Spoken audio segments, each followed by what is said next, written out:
દીપામાની કથા કંઈક આ મુજબ છે। દીપા એક બાળકી હતી જે એક બ્રાહ્મણ કુળમાં જન્મી હતી। તેનું મુખ બાળપણથી દીપકની જેમ ઉજળું હતું એટલે તેનું નામ દીપો રાખવામાં આવ્યું હતું। ઉત્તર ગુજરાત એટલે કુદરતી સૌંદર્ય માટેનું જાણીતું સ્થળ। એવું જ એક ગામ ઉંટરળા, જ્યાં ચારે બાજુ વડલાઓની વડવાઈ અને માઝૂમ નદીના ખળખળ વહેતા નીર। માઝૂમ નદીના કિનારે આવેલા આ વડલાઓ જ્યાં આ બાળકી દીપો હિંચકા ખાવા માટે તેમની બાળ સખાઓ સાથે રોજિંદા જતા હતા। એવામાં એક દિવસ વડની ડાળી તૂટવાથી આ બાળકી નીચે પટકાઈ અને પડતા વેત તે એક ફૂલોનો ઢગલો થઈ ગઈ અને ચારે બાજુથી પવન શરૂ થઈ ગયો। પક્ષીઓ કલરવ કરવા લાગ્યા, આકાશમાં વીજળીઓ ચમકવા લાગી। આવો એક સંયોગ રચાયો જેથી ના માનતા હોય તે પણ માને કે આ એક ચમત્કાર છે અને આ એક જગદંબાનું રૂપ છે।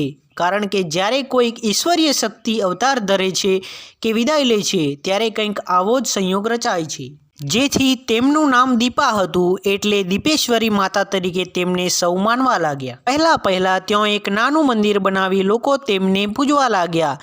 ત્યારબાદ લોકોના દુઃખ દૂર થતાં લોકોનું માનવ મહેરામણ ઉમટવા લાગ્યું। લોકો દાન ધર્મ કરવા લાગ્યા। ત્યારબાદ મંદિર ટ્રસ્ટની રચના થઈ। આ ટ્રસ્ટમાં આવક વધતા પછી મોટું મંદિર નિર્માણ પામ્યું। પછી ભક્તો માટે ભોજનાલયની વ્યવસ્થા કરવામાં આવી। પછી દૂરથી આવેલા ભક્તો તથા દર્શનાર્થીઓ માટે રહેવાની સુવિધા પણ ઊભી કરવામાં આવી। ઉત્તરોત્તર અહીં મંદિરમાં પ્રગતિ થઈ રહી છે।